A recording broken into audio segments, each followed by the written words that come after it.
I'm a sports fan. I particularly like tennis, and I also like American football. And one thing I've noticed a lot, and I wanted to talk about it in this video, is how we go from offense to defense quite quickly as a people. And let's talk a little bit about that. I've noticed that a lot of people will go on Twitter and they will say very negative things, extremely negative things. And then when called out, they go into victim mode. And then they say, hey, I am more oppressed than you. And then you have that oppression or the victim Olympics that occurs. And I can never understand. How can people go from being on the offensive to victimhood faster than a Porsche 911 can go 0 to 60? This is something to think about. And that's why I say to people, because as I said, I'm a red pill person. I want to understand the rules and understand how I can win within those rules. And one of the ways and karate moves that I don't want to learn is to run to victimhood. I don't think that's not masculine. That's not manly. We can't always run into victimhood. Now, I had an interaction with someone, and they were talking about, blacks are great at this, blacks are great at that. Then when the discussion went to, what about our community? Because I'm black myself too. And then they went into, oh crap, we had slavery and Jim Crow and segregation. So therefore, that's why we're doing so poorly. So how can we be doing so great, but yet poorly at the same time? And it's something that I learned, that victimhood is a crutch. Victimhood is a cape. It's meant to cover or obfuscate the fact that we're not doing well. And I want us to stop being victims. That's something that I want everyone to learn. I'm trying to teach my children this all the time. You can't go to school and have an excuse every week, the dog ate my homework. Or because of the fact that some next door neighbor was playing loud, I couldn't concentrate to get my work done.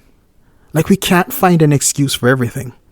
And something I want us to think on, that it's time for us to throw away victimhood. Let's be men. And as men, we have to be accountable. Accountable for our mistakes.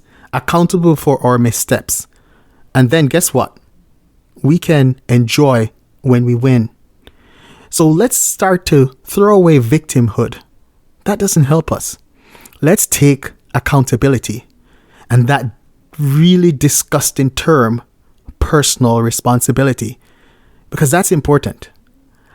I can tell you a little about the history of Jamaica. Yeah. If I read the history books, we were slaves up until I think the 1830s.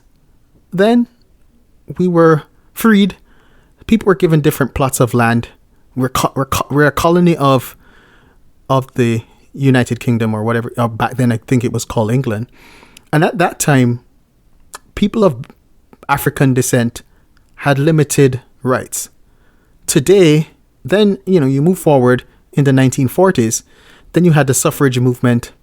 And then slowly after that, we gained independence. After gaining independence, you had Jamaica having a light skin, or I would say mixed race, upper middle class that ran the country for years.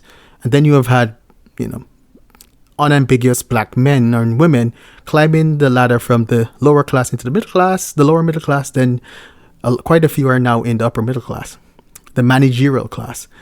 And what has happened is, as many of us climbed into the upper middle class, what we learned was that old Bob Marley song, that great saying from Marcus Garvey, emancipate yourself from mental slavery. None but ourselves can free our minds. And what we found that a lot of the barriers that we have are actually mental. They're not physical. And it's something that we all need to figure out. That, yeah, there are differences in IQ, differences in aptitudes. Yeah, sure. But listen, quite a few of us can make it. But we're sitting down thinking, hey, I can't make it because of my skin color. I can't make it because I'm short. I can't make it because I'm fat. I can't make it because I'm socially awkward. We have to overcome these things. A socially awkward person would make a great computer programmer. You know, a fat person, if it's not something that's genetic, needs to go to the gym. A short person can make it in any field, entrepreneurial, a whole bunch of things a short person can make it in. A black person, I don't know what that limit is. Maybe a popularity contest, maybe not. Maybe an election they can't win. But they can start a business. They can thrive. And let's stop looking at the barriers to loans, the barriers to this. Let's look at what we can do and what we can get and how we can advance. It's important that we focus on the positives. I just wanted to say that because in ending, let's end victimhood and let's try to amplify to our children, to our friends, accountability and personal responsibility. Thank you, guys.